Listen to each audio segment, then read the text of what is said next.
কাতার বিশ্বকাপ ফাইনালে প্রথম গোল পেনাল্টি, ফ্রান্স ক্লিন গোল করছে সেকেন্ড গোল, এবং তৃতীয়বার আর্জেন্টিনা লিড নেওয়ার পরে আবারও পেনাল্টি দেওয়া হয়েছে। ফাইনালে দুইটা হাড্ডাহাড্ডি টিমের একটা টিমের বিপক্ষে দুইটা পেনাল্টি দেওয়া হয়েছে। ওয়ার্ল্ড কাপ রিগ কি কাকে বলে? রিগড কোনটাকে রিগড বলে তাইলে? কি মানে যেটা পেনাল্টি দেওয়া হয়েছে that was a short block, ফেসের দিকে শর্ট ব্লক। আমি হাত দিয়ে বল ধরতেও পারো যদি আমার মুখের দিকে আসে, বডিতে থাকে, আমার হাত যদি বডি অ্যালাইন থাকে কখনোই হ্যান্ডবল হয় না। তো আর্জেন্টিনা তো সেটা নিয়ে কান্নাকাটি করে নাই। কোনোদিন ফ্রান্স বলে নাই যে ফাইনালে আমাদেরকে রিগ করে হারাই দেওয়া হয়েছে। সো এই দেশের বাঙ্গু যে সমস্ত, আমি মানে এইভাবে বলতে চাই না, বাট এই দেশে মানে কিছু পাবলিক আছে প্রচন্ড বিরক্তিকর, নিজের দুঃস্বপ্নে মেসির বিশ্বকাপ দেখে। অর্থাৎ এই যে একটা ব্যাপার, এই মেসি যে বিশ্বকাপ জিতে গেছে এই জিনিসটা হচ্ছে দুঃস্বপ্নের মতো তাড়া করে বেড়ায়। এখন যদি আরেকটা জিতে যায় বাকি জীবনের দুঃস্বপ্ন। ওই যে ইব্রাহিমোভিচ বলেছিল যে বাকিরা যখন জেতে তখন কোনো প্রবলেম হয় না, যখন মেসি জিতে তখন সবকিছু রিগড হয়ে যায়, সবকিছু নষ্ট হয়ে যায়, সবকিছু তখন খারাপ হয়ে যায়। এটার কারণ হচ্ছে আসলে মেসির সাথে আর কোনোভাবে কম্পিট করা যাচ্ছে না, মাঠে কম্পিটিশনে টেকা যাচ্ছে না, খেলায় টেকা যাচ্ছে না।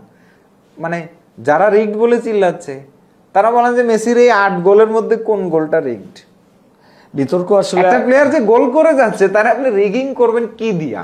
8 গোল, ওয়ার্ল্ড কাপের টপ স্কোরার মেসি, তো তার টিম কোয়ার্টার ফাইনালে যাবে না তো আপনার তো যাবে। যে লিসান্দ্রো মার্টিনেজের পায়ে তো আপনার পাড়া দিয়ে আসছেন, বল উইনিং এর সময় আপনার যদি ফাউল হয় বিল্ড আপ প্লেতে তাহলে তো গোল বাতিল হবে।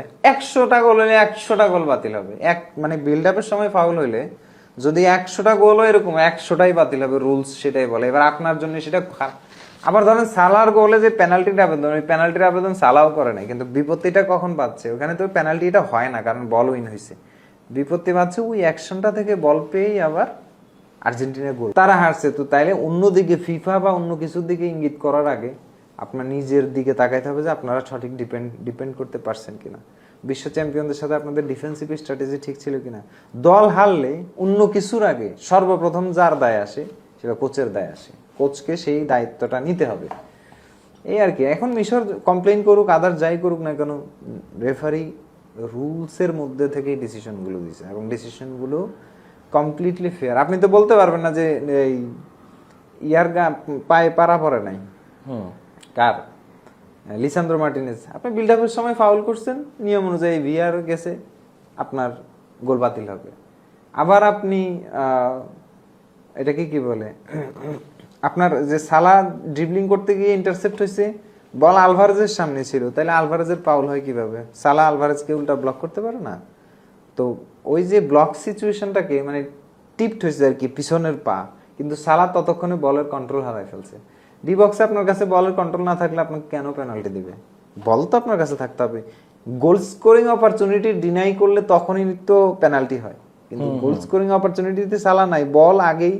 এখন যে কোনো ডিফেন্ডারের ক্ষেত্রে ডিফেন্ডার যদি ট্যাকেল করে, সে যদি বল জিতে যায়, বল জিতে যাওয়ার পরে পিছনে কার সাথে কার বাড়ি লাগছে, কে কার সাথে লেগে পড়ে গেছে, এগুলো আর ম্যাটার করে না, বল জেতাটাই ম্যাটার করে।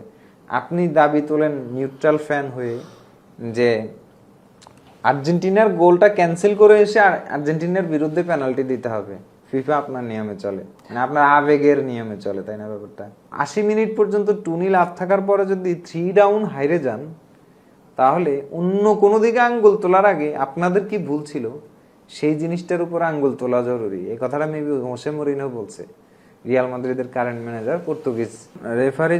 যদি মিশরের গোল যেটা হয়েছে, যেটা বাতিল হয়েছে, ওটা যদি ফাউল না হয়ে থাকে তাহলে রেফারি পক্ষপাতিত্ব করছে। কিন্তু আপনার চোখ যদি থাকে, আপনি যদি কাঠের চশমা না পরে থাকেন, তাহলে আপনি যদি দেখেন যে পায়ে পাড়া দেওয়া হয়েছে, দেয়ার ওয়াজ এ ফাউল, দেয়ার ওয়াজ এ কন্ট্রাক্ট, তাহলে তো গোল বাতিল হওয়ার ভ্যালিড রিজন আছে। সো আপনি যতই মানে নিজেকে সান্ত্বনা দেওয়ার জন্য অ্যাঙ্গেল তৈরি করার চেষ্টা করেন, ন্যারেটিভ তৈরি করার চেষ্টা করেন। এবার এই চিন্তা করলে তো ব্রাজিলের যে পেনাল্টিটা দেওয়া হয়েছে নরওয়ের সাথে, ওটা কি ছিল তাইলে? মানে সেগুলা নিয়েও প্রশ্ন করা যায়। তারপরে ধরেন ক্রোয়েশিয়ার সাথে পর্তুগালে যেটা হয়েছে, যে স্নিকোমিটার টেকনোলজি দেখানো হয়েছে, তার আগ পর্যন্ত এই টেকনোলজি কোথায় ছিল? এরপর ওইখানে একটা স্পাইক দেখানো হয়েছে, কিন্তু পর্তুগালের প্লেয়ারের মাথায় পড়ছে ওইখানে কোনো স্পাইক নেই। কথা বললে তো অনেক কথা বলা যায়, তাই না? ফিফা কারোর জন্য স্পেশালি একটা প্লেয়ারের জন্য রিগ করলে এত বড় বিলিয়ন বিলিয়ন ডলারের টুর্নামেন্ট এভাবে সাজানোর প্রয়োজন পড়ে না।